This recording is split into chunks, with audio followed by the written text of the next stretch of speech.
So I'll just share as her father. I'll just give you an anecdote, a story. As fathers, we are very overprotective of our daughters.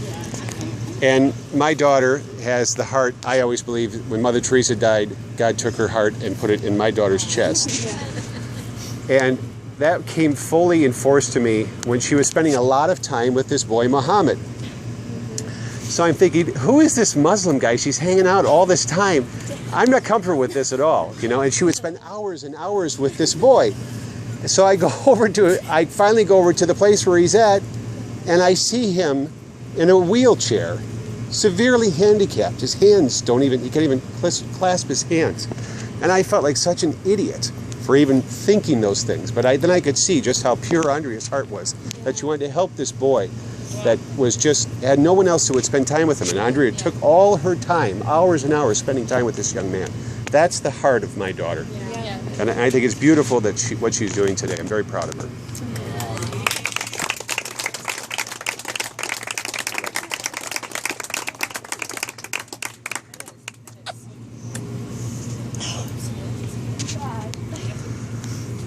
I was going to share just a scripture real quick, Andrea. It says in Romans 6, Paul was preaching to the Christians there, and they were struggling with some things. And he says, shall we go on sinning so that grace may increase? He says, by no means, we died to sin. And he goes, how can we live in it any longer? And he goes, or don't you know that all of us who were baptized into Christ were baptized into his death? And today it says, you are therefore being buried with Christ and being raised to live a new life. That's what he told him then, and that's what's happening for you tonight. So I'm very excited for this.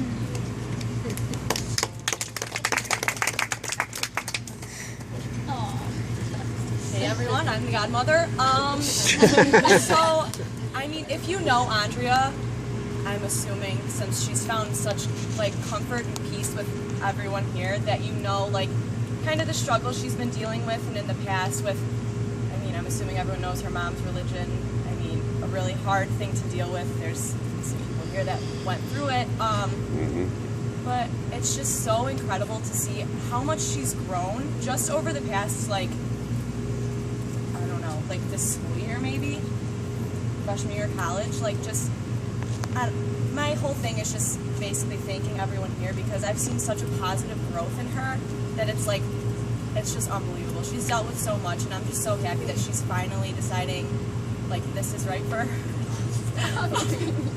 That this is the right time for her, because it's just super important that you make these decisions for yourself. And with what she was dealing with in the past, with different religious influences, I think that they weren't giving her a choice, and now she's getting the choice because she's met so many incredible people that make her feel comfortable. So, well said, happy Amita. for you.